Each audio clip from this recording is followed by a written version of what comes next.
Hey guys, it's Sean, and you're watching the KingdomCore podcast.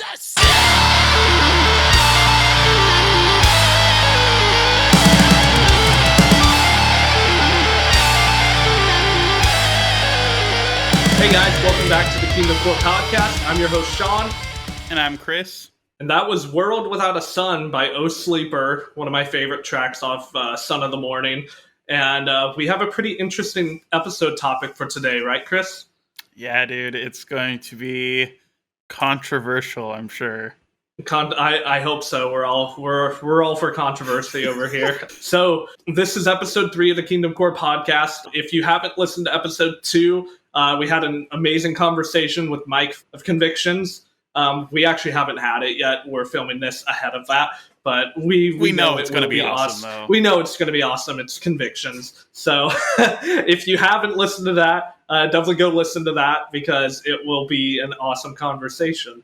We're going to talk about I Won't Survive, their new EP. We're going to talk about mental health, just quarantine, faith. We're going to talk about all that stuff. So it's going to be awesome. I know you guys are going to love it. So today we are going to talk about what is the best year in the Christian metal scene in the history of it. So, like, what year had the best releases? What year had the best bands come on the scene? Best songs, right? Best album art. Yeah, we did some prep for this episode. Not too much, but just quickly glimpse. I'll still be looking at my phone. Yeah, we actually started this out by we were going to both pick whatever our favorite year was and basically debate on what year was the best. But we actually kind of, without telling each other, but we had to kind of tell each other, we basically settled on the same year. So that kind of changed the direction that we were going with this episode. But it was so close. There was so many years in the same time period that I'm like, it was so hard to decide. And today I made a post on KingdomCore asking what you guys thought was the best year in the history of the Christian metal scene. And just seeing all those answers reminded me of albums that were all in the same year where I was like, oh, shoot, like my year might be wrong. Like, no, but that's the thing. We have scientifically proven it because we both said this is it. Yes, that is. We have scientifically tested it. Yes. No, but I did leave a comment on it. I was just like, oh man, there are so many wrong answers. There were a lot of wrong answers. Let me look it up. My favorite answer was. Let me pull. There was a couple people who got it right, and I casually liked some of their comments. Without giving it away. My favorite comment was 0 BC when Christ the Lord himself entered Earth and inspired musicians 2,000 years later. And I was like, I can't argue with that logic. I can't. Yeah, that was. I did see that. Yeah. So we're going to be talking about the year 0 BC, the year of our Lord. I wonder what Jesus' favorite metal band was then. Ooh, that'd be a good episode. What would Jesus' favorite metal band be? Oh, we got to do that, man. If you guys have any detective skills, then you probably guessed what year is our favorite based off of our intro song, World Without the Sun by O Sleeper. But Chris, why don't you tell them what our favorite year in Christian metal history is? Yeah, for sure. Well, I think we should get a drum roll, right? Drum roll. Can it play? Oh. 2009! 2009! We should have like...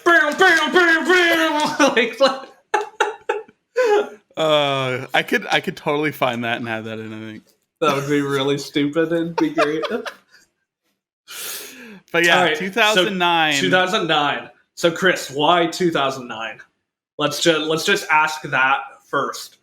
I think as a basis, I made the decision on how many albums that I love came from that year. And just looking at, out of all the ones that I own in my music player, I don't know how many there was. They were like a good 30 or 40 albums in the Christian scene that year. It's nuts. And it's crazy. we made a giant list and we left a bunch off some off that could have been on there, but basically were somewhat irrelevant. So we have a list of like probably almost 50 releases though. Yeah, not too many to tackle in this episode alone. Yeah, but I guess my criteria when I was judging was basically, like what you said. What are my favorite albums personally that were in that year? I also judged it off of like what bands had their first like had their debut EP or album that year, and there's some good ones. Even if the EP or the like the debut album may not have been that amazing, I think it is a big year in the scene. Whenever like a band that went on to do great things premiered their first or debuted their first music, so that was definitely it. Definitely album artwork. Yeah, just all that overall. Was there anything else you judged yours off of, Chris? Honestly, it was just looking at the albums as a whole, like the album list. But me even being the album art person, that I just love artwork. I wasn't even thinking about that, honestly. But there is definitely some very iconic artwork from this year that, like, it's hard to picture a greatest Christian metal or Christian rock albums of all time and not have some of these albums on that list. Oh, definitely. Like, yeah, there's so many good ones, especially even we'll get into it, even the more rock side. Oh yeah. There is some from like the biggest bands, they released some of the best albums during this time. Oh, 100%. 100%. So I guess without further ado, let's start off with Son of the Morning by Oh Sleeper. We had that as our intro. Okay. Start off with that. Son of the Morning was actually my first Oh Sleeper album. As if you guys listened to our first episode where we kind of introduced ourselves and our history in the scene, I got into metal in 2010, started with rock 2007, and then as soon as 2010 hit was when I was like, okay, I like metal, I like hardcore, all that kind of stuff. Son of the Morning, I feel like I had maybe heard one of the songs on Christian radio, like christianrock.net or something like that, and just passed over it. Like, obviously, I wasn't super into metal in 2009, but 2010, I may perhaps have downloaded this album, not so legally, and and I would listen to Chris doesn't support artists. I do now. He does that. But for many years, I did rip. God forgives. It's okay. Sorry. He's repentant. I repent. But basically, when I discovered this album, I listened through it multiple times. I remember delivering papers or something, and I had my iPod and walked around and had it playing. But I remember The New Breed, and that was the song that hooked me, that I listened to over and over and over again. So and it was very rare that I would repeat a song like that. And I think it really comes down to the riff. The riff after the build-up, like, that's the part that just hooks me every time. And every time I hear it, I was listening to it right before we got here, and it's just so iconic. It's really good. For that album, that was actually I don't know if it was the first Oh Sleeper album I listened to. It was definitely the first one that grabbed me. Like I said in the last podcast, crossing the bridge from like hard rock to like metal to metalcore kind of took a good couple years. For that transition happened over the course of like 2013 to like 2015-ish, and then continued on into 2016 when I just dove like headfirst into like as heavy as I could get. But I think it was probably around 2015, I would say, was when I finally decided to check out Oh Sleeper, when I was checking out all the good Christian metalcore. I think I had listened to some by Children of Fire. I think I had downloaded all their albums and then I shuffled them, because that's what I would do when I found a new band back then. I would just shuffle them to find out. I could never do that, man. So, like, I didn't know, like, I didn't have anyone in my life telling me, like, oh, you need to listen to this album, or, oh, like, this album's their best. So I would determine it based off, like, I would turn them on for maybe an hour and a half, shuffle, and be like, well, I liked the most songs off of this album, so I'm going to listen to this album.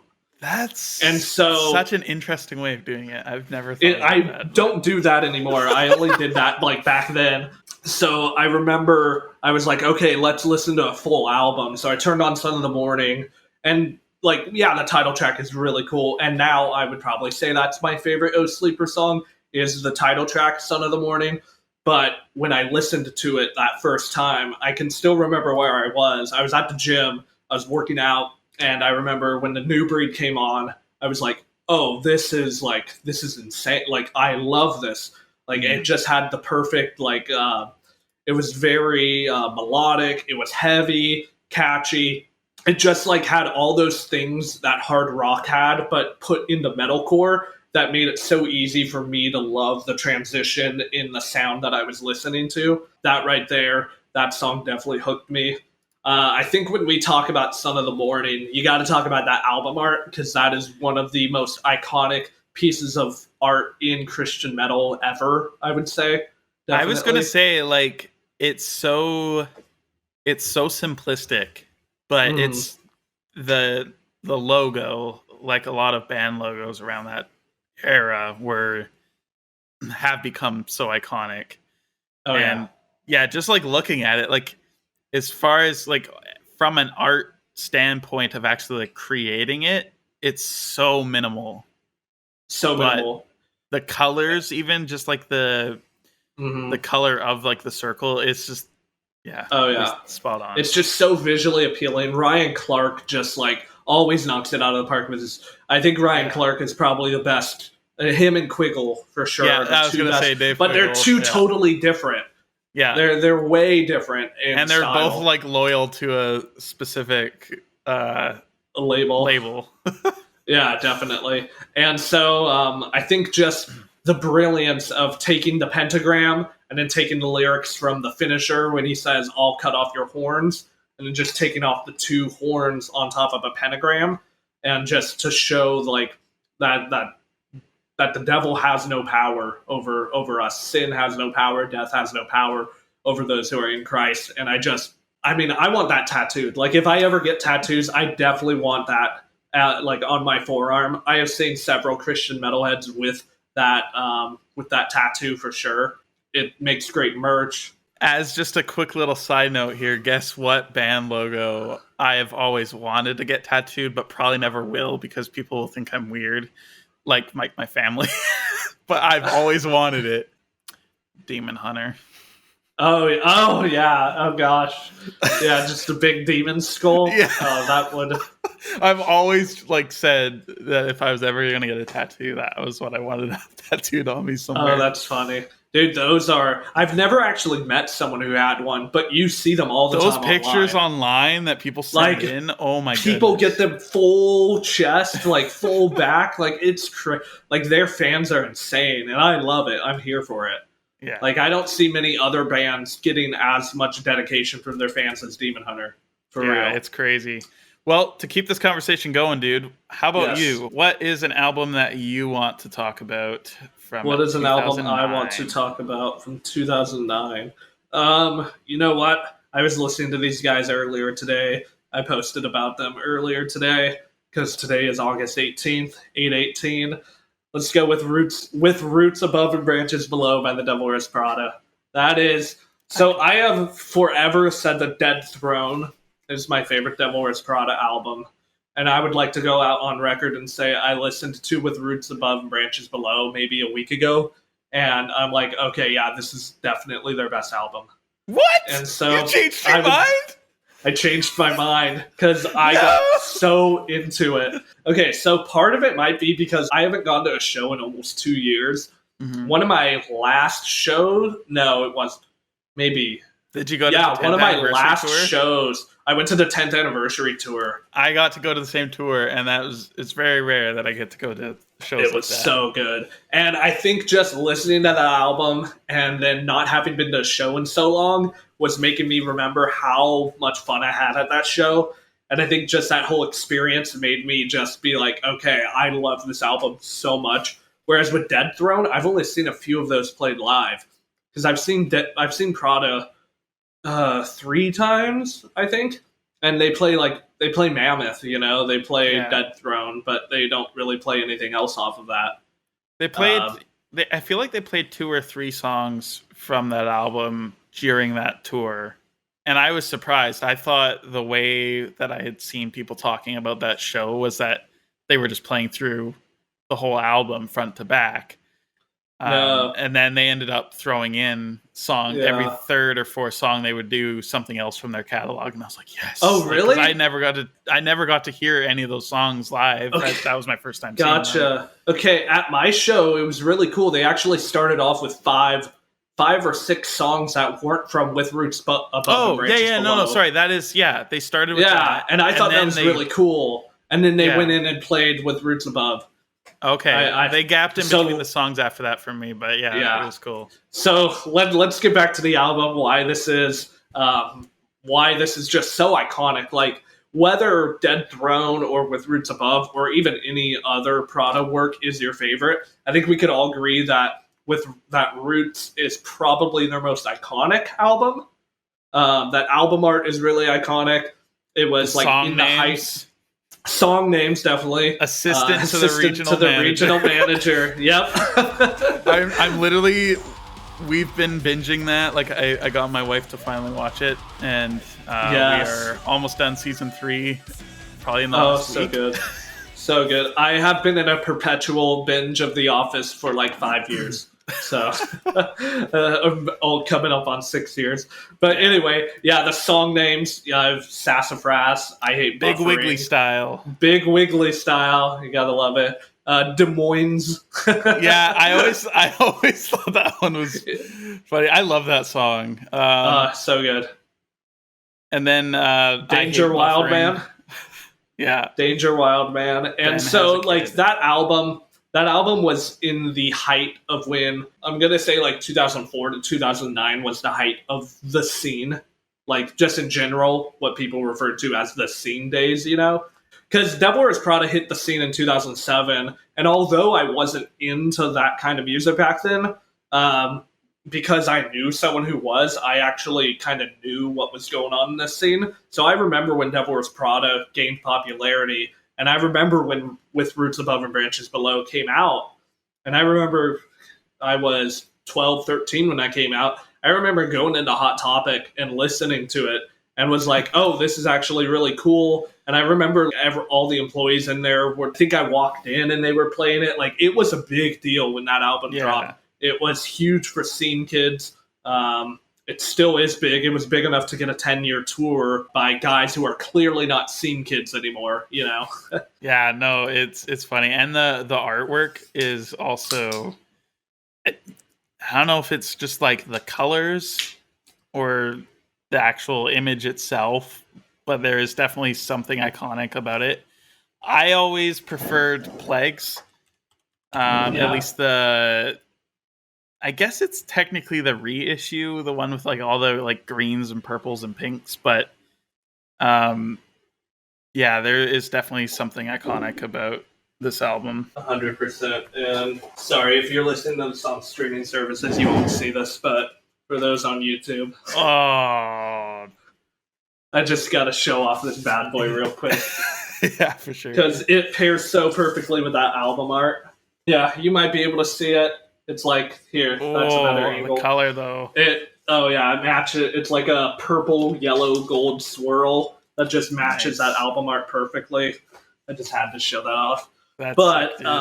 What is your favorite song off that album? I think it's always been Assistant to the Regional Manager, but a close second, I think, has always been Louder Than Thunder, which is one of their slow songs, but yeah, that's a good one. Yeah, those 2 songs were the ones that I think had the most airtime when I would listen to it. Prada took me a while when I was getting into metalcore, and I feel like that's normal. A lot of people when they're getting into metalcore don't generally lean towards Prada.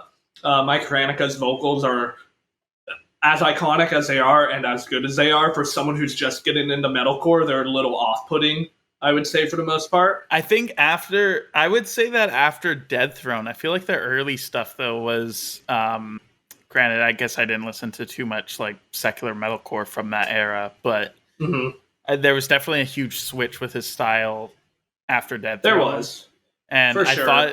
I thought that was. I hated Dead Throne when it came out because the vocal style was so different.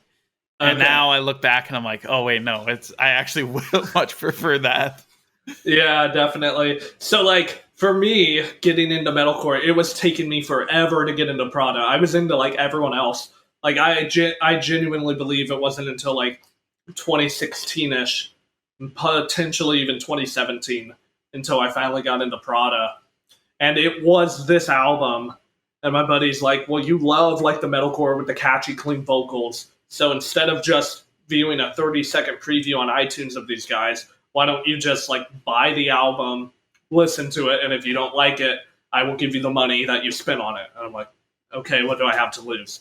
So you always get more invested when you actually fork over the money before listening to it. Yeah, like no matter what you're listening to. Yeah, oh yeah, 100%. You have to convince yourself that you like it. Yeah, definitely. And so I remember downloading it, and I turned it on. Sassafras comes on, and I'm like, okay, I like this is cool. Like I'm into it, kind of. Still a little, it's a little abrasive for me. And then that bridge comes in, that like synthy melodic bridge. When he hits that high note, and you hear Mike screaming in the back, I remember, like, I still get chills to this day during that part. And I remember that's when I fell in love with them. I just remember listening to that entire album, just being blown away. And like, how did I never like this? But like, it's so cool when an album finally clicks with you that you've tried so hard to appreciate, you know? Yeah, no, for sure. Yeah. I think also lastly on this band before we move on. Yeah. I made the mistake a while later, like 4 years later, of watching the movie thinking that it had that there would be some sort of related content. But no, don't waste your time. You can definitely skip that one. That movie just made me mad. I've never even seen it. It's just like it made me mad because like I'm like, how do people that's Meryl Streep and Anne Hathaway, right? Yeah, and it was just like just all about fashion. That's so funny. And like you wouldn't get it. It's art, Chris. You wouldn't get it. It's not just the fashion. The fashion is a symbol. Actually, yeah, no, it is. Actually. It points to a greater problem in society. You literally just nailed the entire movie right there, and you haven't even seen it. That's literally, like, I think. I mean, they named the band after. I think it was a book before it was a movie. It was a book, yeah. It was basically showing that like that vanity and luxury is like what's it say in Ecclesiastes? All is vanity. You know, like it's all hopeless. That's what they were saying, and so. Yeah. So, Devil Wears Prada with Roots Above and Branches Below. Chris, album from 2009. I'm going to go with a rock one that I actually listened to. You're going to go with a rock one? Okay, cool. In preparation. And I think this is a sophomore record from this band. They were absolutely huge at this time. And I think that this album, like looking back now, I don't hear anybody talking about it. I feel like it's underrated, but yeah, it's Memento Mori by Flyleaf. Oh, okay. And it's, I remember I had just become a big fan of them before this album came out. Like basically as they were gearing up to release this album.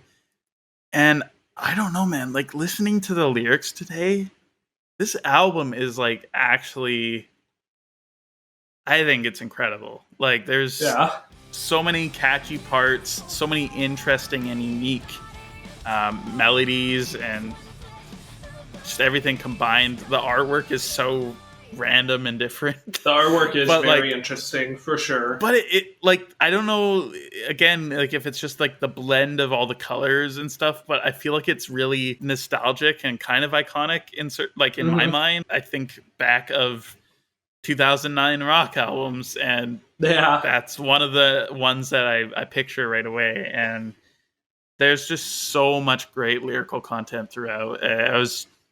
blown away today. Like I haven't listened to it in a couple years, but definitely an amazing album.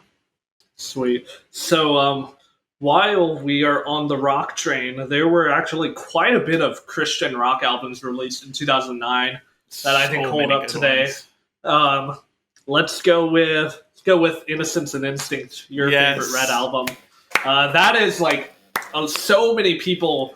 That is like people say that is Red's best album. I feel like that is a fan favorite. It's not my personal favorite Red album. I'd say it's probably number 3 for me, which I think is top 3 for a 6-album band is pretty good. I love that album. The artwork is great. Chris, it's your favorite Red album. Why don't you tell us why? Well, I mean, for starters. Oh, you got it there. I show a record, and now you're showing a CD. Yeah, well, I mean, if Red would have kept their promise of pressing this, like they said, like 3 years ago, they said they were going to put all their music on vinyl, and they haven't. Oh, really? Yeah. Wow. I guess now that they're like independent and like they're probably trying to get the rights back or something. Probably, yeah. But I have the deluxe version, which came with the black. I love the album art on the deluxe. The gray just looks so much cooler than the white. It's so good, and like it came with the DVD that has the Death of Me music video, the making of the album, and some bonus tracks. The bonus tracks on this thing. Bonus tracks. Sorry, I don't know why my chair keeps sinking. Like the hydraulic in it is just broken. I'm just gonna. This is a great time to plug in our Patreon. Guys, we need money to buy Chris a new chair. And Sean a light. Yes. Oh my gosh. Okay, hold on one second. This is absolutely annoying. I remember hearing, I think it was Fight Inside was the first single. Ooh, okay. When they started dropping singles, and I was mind blown when I first heard that on, I can't remember if it was ChristianRock.net or like, I don't think people were putting stuff on YouTube just then, but was that your first exposure to Red? No, so Red was one of my earliest bands, probably like number 6 or 7 of Christian bands. Oh wow! Like Reliant K, Skillet, Thousand for Crutches, Red. Yeah.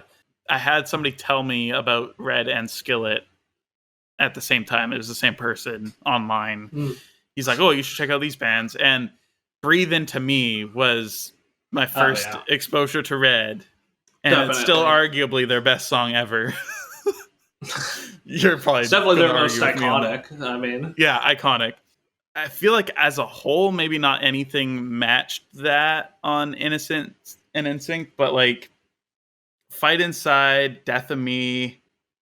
For many years, I always thought Ordinary World was an original. I was working at Walmart. Chris was only allowed to listen to Christian music. Yeah, no, dude. For many years, I had no idea what a cover song meant. Like, I didn't know that artists could do that. And I remember I was working in produce at Walmart, my first job. I was in the freezer in the back, and I hear Ordinary World come on the radio, and I'm like... This is not Red. Why does this suck so much? Like, oh my gosh, that's great. And to this day, I'll say Ordinary World by Red is far better and far superior to the original song. Oh, 100%. You're like, what the heck is a Duran Duran? See, I didn't even know until right now that you said that was the band who made it. You didn't know the band? You've never heard Duran Duran? Dude, they were massive in the 80s. I've heard their name, but for sure, but I cannot pick out any of their music. So one thing I will say about this album is it played a massively pivotal role in getting me into Christian rock, metal, hard rock, all that stuff. I was kind of into it. So like when I got into it, I wasn't fully into it. I was still listening to this and other stuff, and I would just kind of casually listen to this. But I could remember in 2013, I'm on my way home from winter camp, from like church youth group winter camp. Jam. Oh no! I was on my way home from church winter Fish camp Fest. and Fish Fest. Oh gosh, go watch episode 1 if you don't know what Fish Fest is. Best story ever. Best story ever. Yeah, so I was riding home in the bus, and a bunch of us like were listening to music. So like I put in my headphones, and I just like had a few songs on, and so I like shuffled whatever like Christian rock I had downloaded to listen to over the weekend, and Shadows comes on, and I was like, wait a minute, like this grabbed me. I still think this was the first Christian rock song to like grab my soul and to like literally like to take me to another place mentally. Wow. You know what I mean? Yeah. Like it was the first time I was like, wow, like I need everything that sounds like this. I need all of it. Like, and I can remember hearing when that chorus came in, I couldn't believe that there was music like that was so good, and that was also Christ-centered, at least at the time it was. Gosh, that was 2013. So then I saw them in 2014 for the second time. I saw them on their recalibrated tour, and I saw them at a little venue near me called Chain Reaction. Very iconic venue. Red got to play that. They sold it out. Isn't that where Face Down Fest usually was for a long time? Face Down Fest has been there. It's usually at the Glass House. The Glass House, yeah. But they played it. Disciple and Spoken opened, so it's just an amazing that's a good show. Lineup. That was right after Breathe It or Illusion came out. Right after that, it was right after like Joey, Andrew, and Josiah and Jason all joined Disciple. It was like right after that. Yeah. I think it was some of their first tours with Disciple. I remember. Sorry, I'm getting away from Red for a bit. But I remember that Attack wasn't even out yet, but they played Radical, and none of us had heard it. And it was insane hearing that song, never having heard Disciple sound like that, you know? Yeah. I'm at that show, and it's in the middle of Red set, they're killing it, and they play Shadows.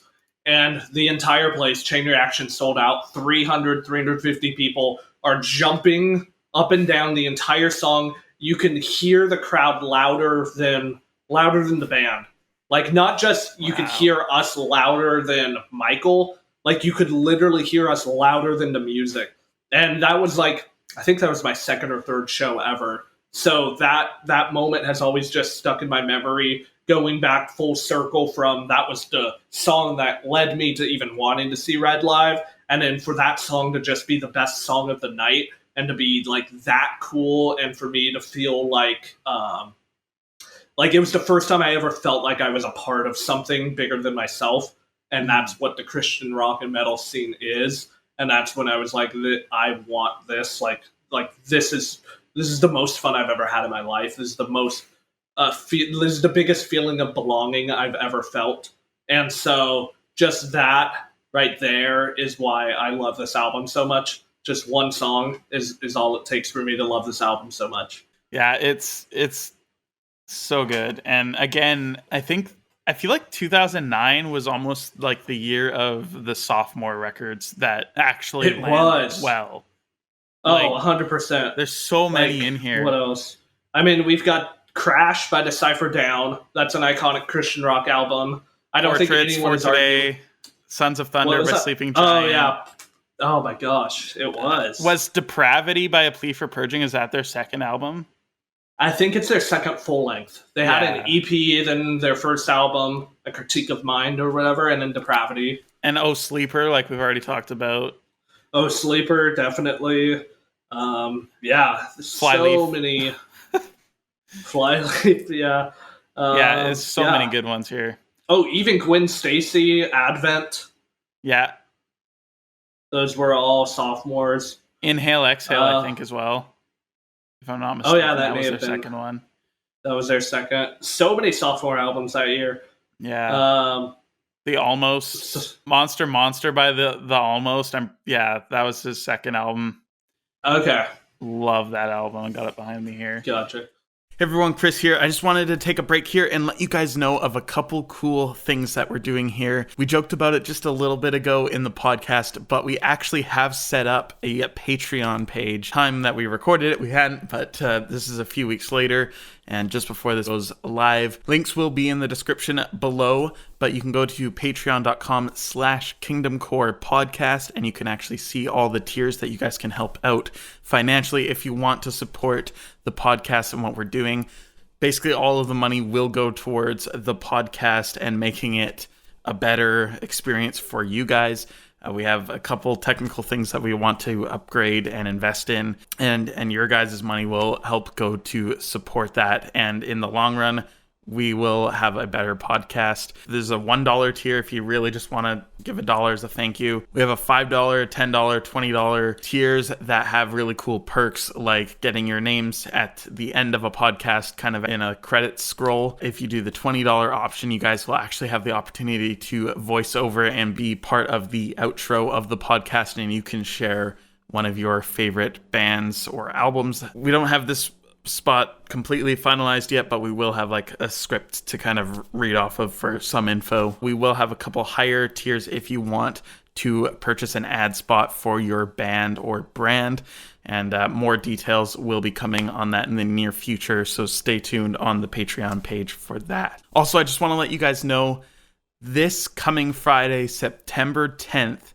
is the drop of my new single from my solo project, Refiner. This is the second single that I've released. It's called Crimson Rain, and this is the artwork that I did up for it. I hope you guys will dig the song. I've had nothing but great feedback so far, and thank you to everybody in the community for sharing around the first single, The Clock and Veil.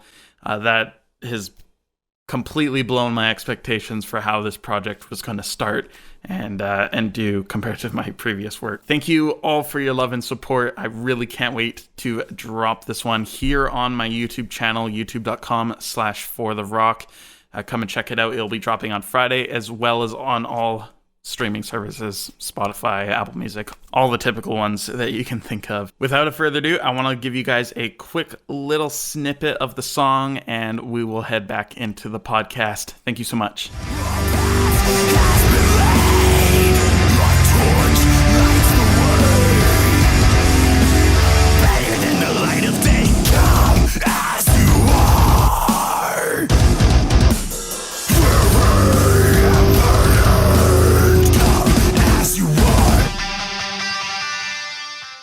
So I want to talk about a band that had an absolute banger of a debut album in 2009.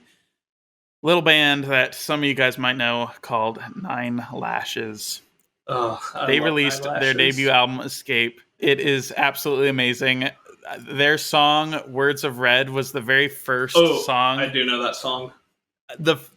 Literally how I discovered the band was searching up Christian rock videos or something like that on YouTube. Yeah. This would have been sometime 2009, like right after the album came out, I think, because I came across a live video of them playing Words of Red, like just a crappy live video. Like you can't even, like you can hear it, but it's not good. And I heard the riff just from that live video. I like instantly fell in love with that song. And when I finally, like I searched for the album, found a download. That was me at this time, was just downloading everything left and right. And yeah, dude, this album is so iconic. It holds up so well today, I think. Maybe a hair lacking on the production side compared to World We View. Just going from independent to Tooth and Nail. Yeah. And that'll give you some production. But there's some of the, like, this is like their heaviest album. Like if you like the rock side of Nine Lashes, like overall it's definitely the most aggressive. Yeah, except for their new stuff. There was a couple like most raw. Some of their new stuff has some breakdowns in it. Yeah, I was so surprised and I love it. So good. They've released 5 singles? 6 or 7. 6. I think it's been 6. I really hope that they do like a full album. Yeah, Nine Lashes is great. If you guys haven't listened to them, if you guys don't like hard rock, if you guys think that like that rock genre is cheesy, these guys are not cheesy, with the exception of one album. I was about to say something. I like that album, but so many people hate it. So like, I'm not going to say the album's cheesy. The album is just not the same, and some people like it. It's not for me personally. That's not saying it's bad. That's not saying that the music is bad. I'm just like, hey, Nine Lashes wanted to make a worship album. I'll take it. Yeah, Nine Lashes, they made like an electronic worship album. If that's your thing, cool. It just doesn't happen to be my thing. But Nine Lashes is great. I think that even someone who just wants heavy and isn't huge into rock, I think that you might enjoy Nine Lashes. For sure. Let's see what other albums we got. We got Awake by Skillet. We could spend 1 minute on that.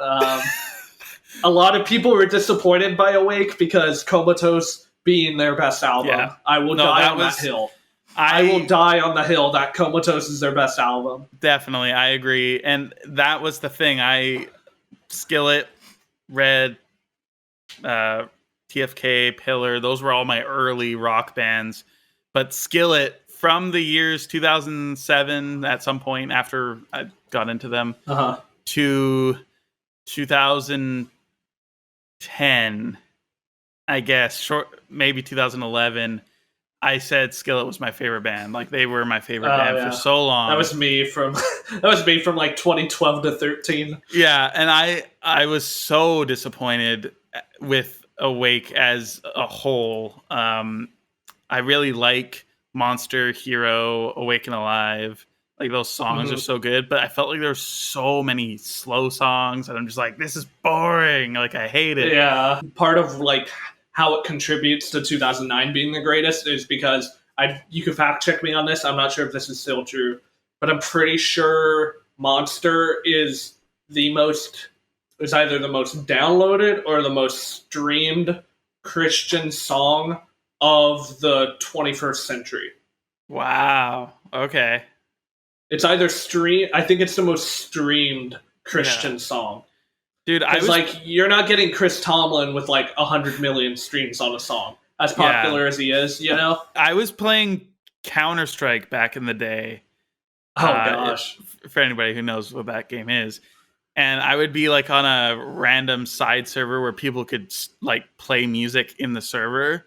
And Monster by Skillet, at least the intro, like the riff, like was a thing that on some servers would play every round. Like, people loved that song. It was so overplayed, but yeah. It was. Yeah. So we got that. That's a pretty iconic record in the scene. Yeah. Let's talk about Wars and Rumors of Wars by the Chariot. My personal favorite album by them. Is that your favorite Chariot album? It is my favorite album from the Chariot. They're one of those bands that only in the last couple of years have I really come to appreciate them. It was kind of the thing, like around the time when they were breaking up and they released the little documentary. And just seeing their footage of them playing live and like jumping off the roof of a house and doing all this crazy stuff. That was when I started to kind of like them. But I feel like last year I listened to, it was like the 10th anniversary. Long Live. Yeah, I listened to that and I'm like, oh my goodness, these guys are like so good. But Wars and Rumors of Wars is my favorite album. Such a top-notch album. The first track, Teach, it's got that like it's got that's build the best up part. And it's such a long build up. And then that breakdown, it just sounds like they're throwing their instruments down a staircase. And it's just like, I don't know how else to describe it other than that. It's like the band is falling down the stairs while they recorded it. The Chariot is always chaotic, but this took chaotic to another level to where it almost sounded all jumbled, but it still stayed in time and it was still organized. Like, the musical genius and creativity it took to even pull that off. Yeah, Teach. Every time I hear it, like, I think it was a year and a bit ago, I heard a snippet of that, I think on the Labeled podcast. And I was like, what song is that? And as soon as I quickly skimmed through the songs and I found Teach, I'm like, okay, this is my favorite Chariot song.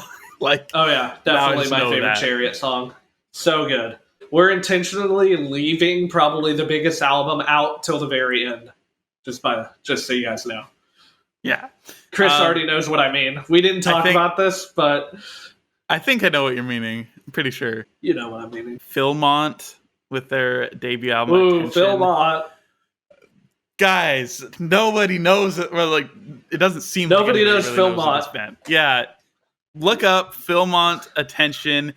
If you guys like Disciple, they don't sound anything like Disciple, but Josiah Prince of Disciple, this was his first band, or that I know of, is early on. It was the band he was in before Disciple. Yeah, he looks like a baby in the pictures, and like scene kid Josiah really Prince. If you like, I guess Reliant K, to be fair. Yeah. Stellar like, Cart, right? Yeah, Stellar Cart and Hawk Nelson. Yeah. If you're into that kind of vibe of music, yeah, you'll love Philmont, but so many good songs. Switchfoot, Hello Hurricane. I know that's like alt rock, but that is my favorite Switchfoot album. I think it is a phenomenal rock record all the way through. It's I will call it a perfect or a near perfect record. A near perfect record. Production's great. Lyrics are great. Every song sounds different but cohesive.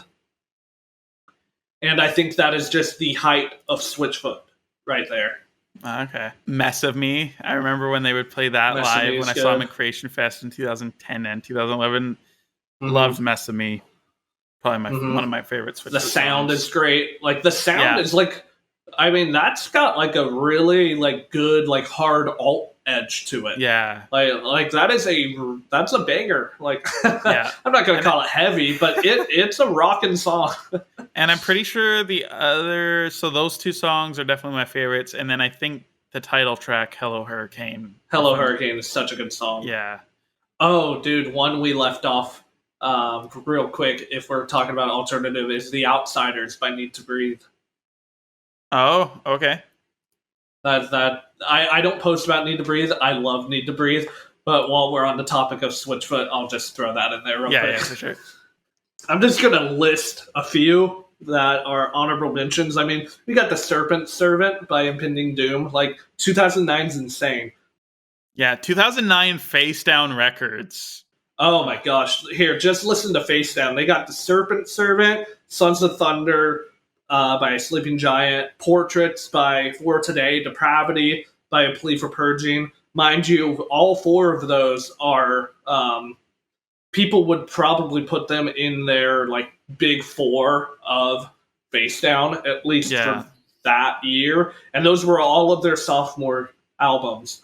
Just insane. Then you got Hands coming onto the scene with Creator, which is a very, very good post-metal album. It really gets outshined a lot by Give Me Rest. Yeah. Right there, if you're watching online. Let's see what else. Earth from Above. I mean, I guess that would strike first. But there's lots of strike first. Sleep for Sleepers. The Clearing was Face Down / Dreamt. Thieves and Liars, American Rock and Roll. And then we got strike first album, Hope for Home, Through Solace, Earth from Above, and Able. And In the Midst of Lions. And then also Face Down was Take It Back. Yeah. Tooth and Nail had an amazing year. Let's talk a little bit about In Shallow Seas We Sail by Emery. Their best album, and yes, I will die on that hill. Still to this day, as a whole, I agree. Did you see the artwork and the name for their new album that they're doing? Have you seen anything some dirt on it? Yeah. I didn't see the artwork. It looks pretty nutty. It's like a saw blade with like a couple fingers like sliced off. Oh, like I saw that. Full red. Like, it's so different. I'm actually really excited to hear that. I'm excited for it too. Yeah, but In Shallow Seas We Sail is just such a phenomenal album. I think it's their most vulnerable lyrically, I would say. Yeah. I'd say it's their most creative lyrically too. So that is Emery's best album. That and The Question are typically their two fan favorites. And then you've got the guys who can't stop listening to The Week's End. Yeah. Well, Walls. I mean, Walls is still arguably one of the best songs. Walls is, yeah. Are you listening? Like, yeah. Tooth and Nail as a whole that year was insane. Like Showbread, The Fear of God, As Cities Burn, Hell or High Water.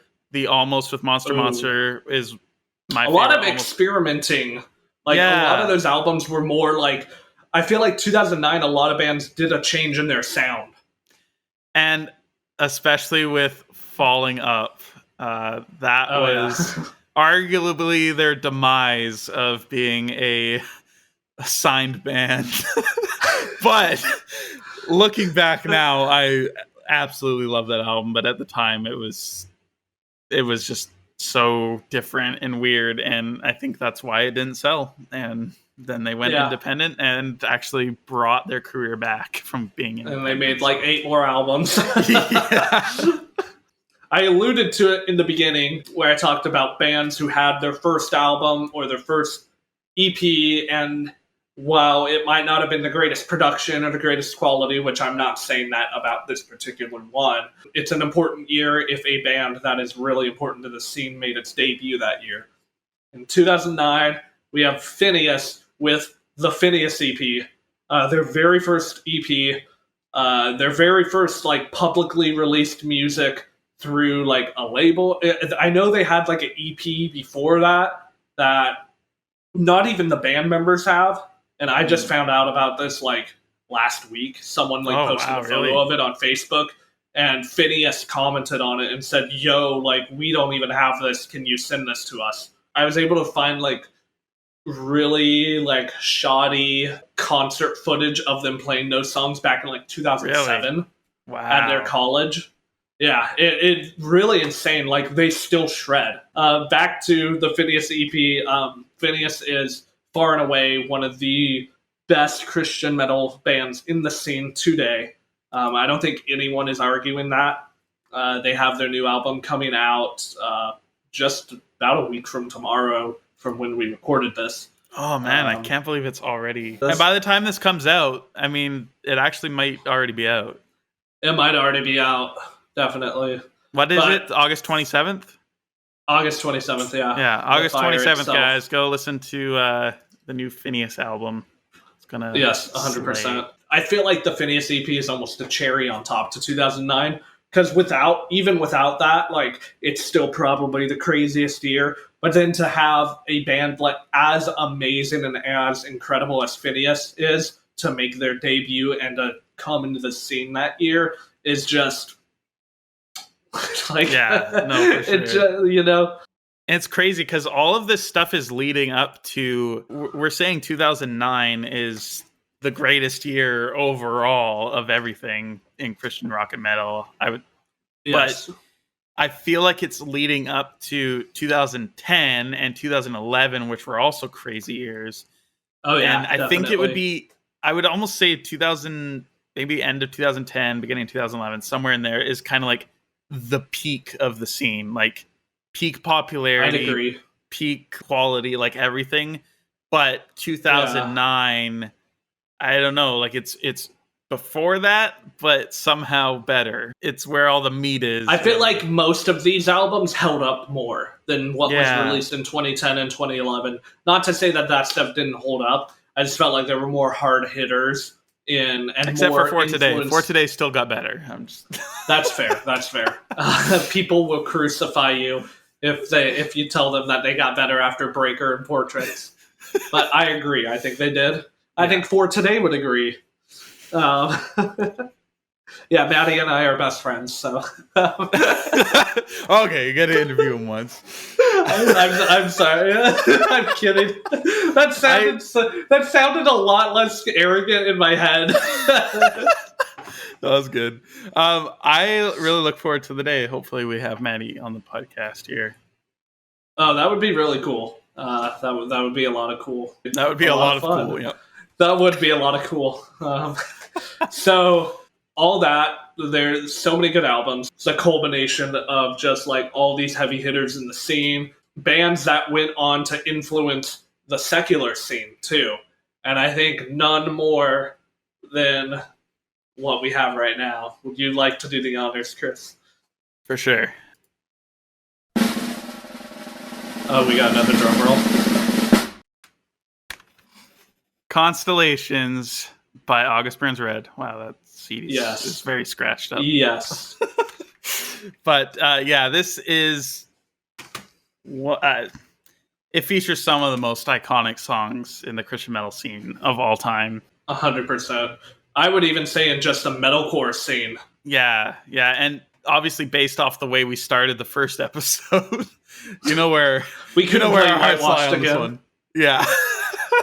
But dude, man, it's Whitewashed, Marianas Trench, Indonesia, Meridian, Meddler.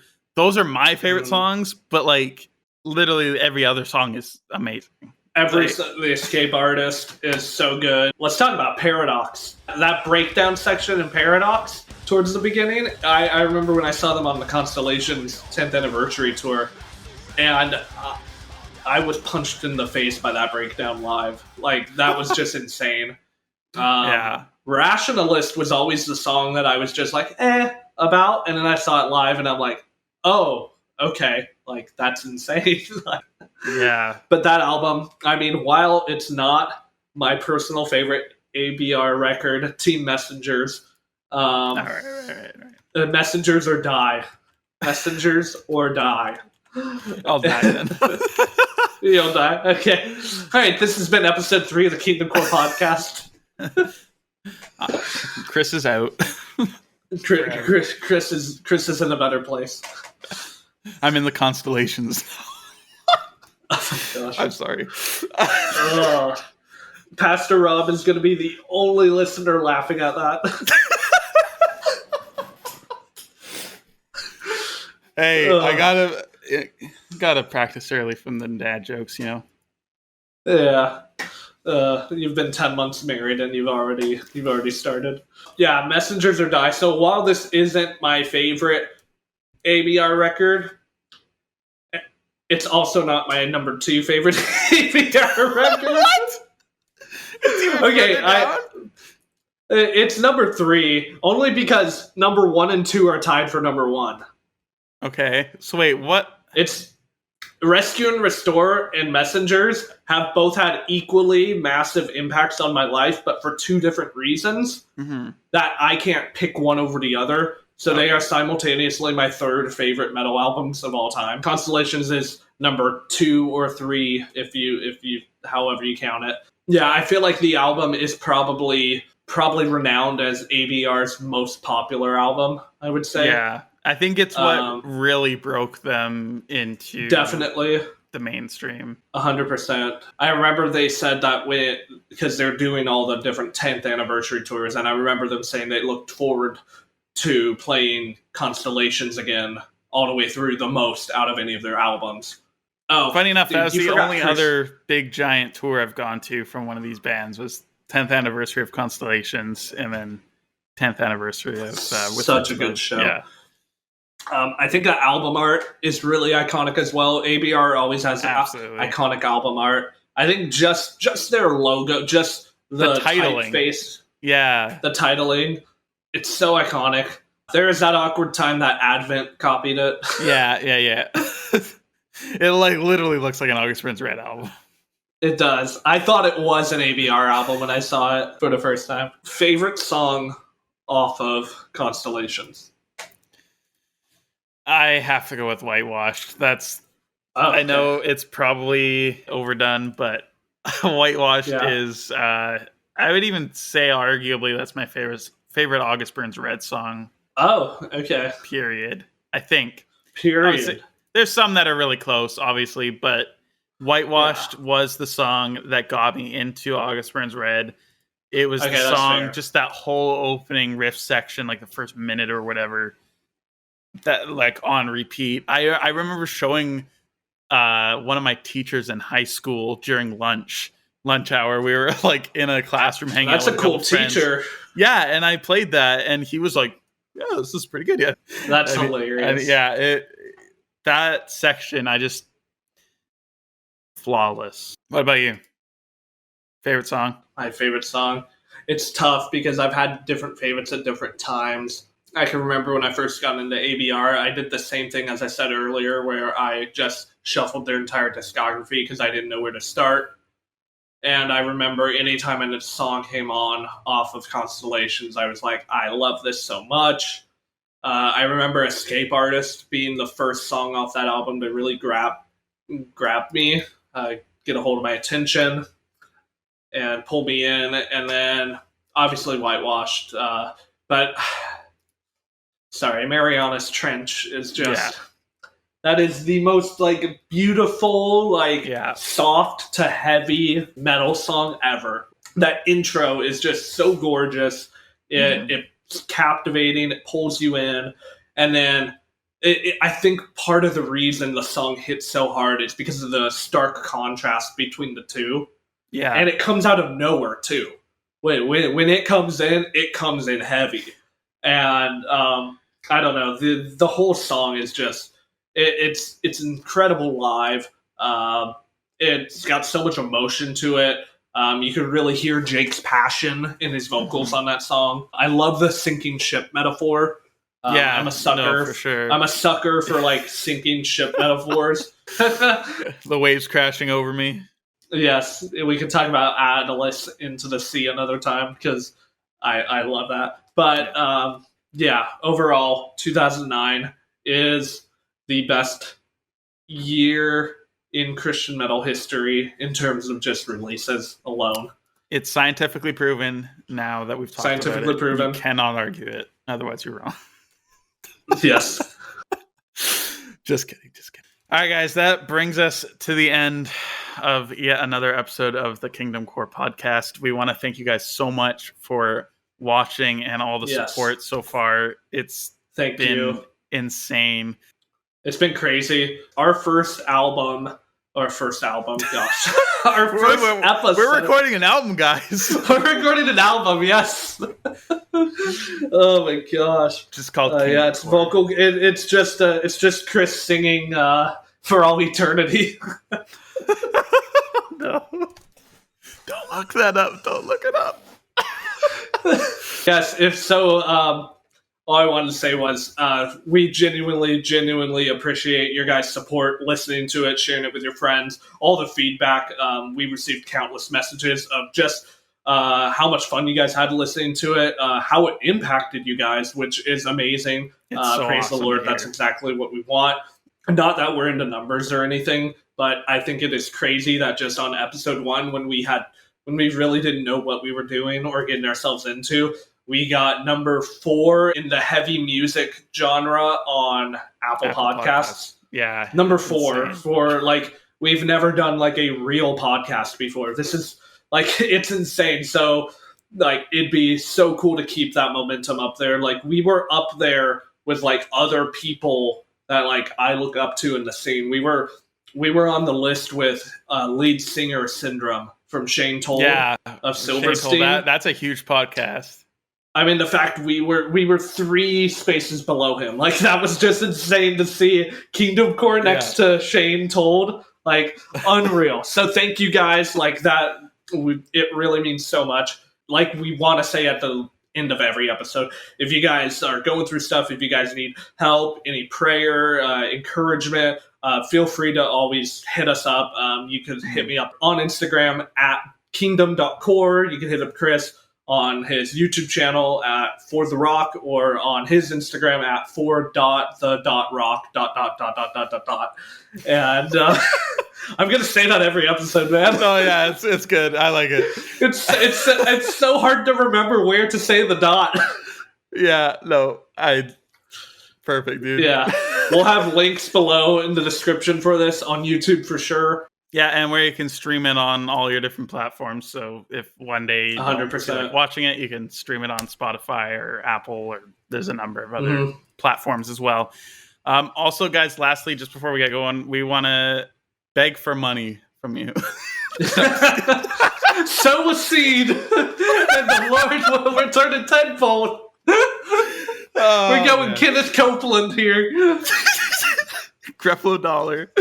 Oh gosh. No, but in all seriousness, we are planning on starting up a Patreon where you guys can help support the podcast, not to make money in any way, and any money that does get put in, it'll go directly into making this podcast better. We have some actual costs of creating it, just doing our recording and equipment and all that kind of stuff. But we want to improve Sean's lighting for sure. Yes, 100%. Yes, my lighting is really bad. I've got a lamp on a chair right next to me, and then I've got a really big lamp in that corner. And he has a laptop and a microphone sitting on the armchair of a couch or something like that. Yes, I wanted to improve my background from the last episode because I was just horrible having my space heater in the background.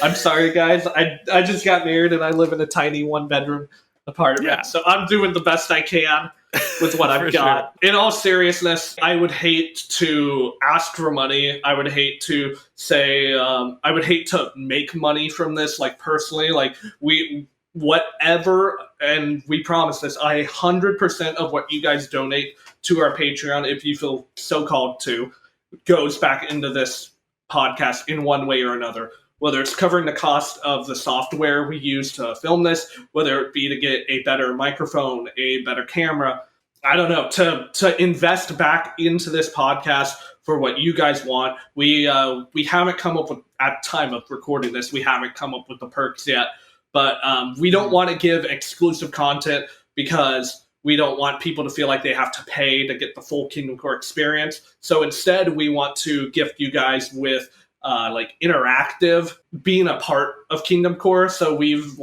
brainstormed stuff like doing a monthly call with anybody who has donated, or you guys could get like a blooper reel or whatever of bloopers when Chris and I film this, because we might have like a caller in, like pre-recorded message from somebody talking about their favorite band in the podcast, that kind of stuff. 100%. We'll come up with some more stuff, but that's kind of the idea of where we're going. If you guys feel called to, it would be a huge blessing. If you guys don't, that's totally cool. And we're just thankful you guys are listening to this, honestly.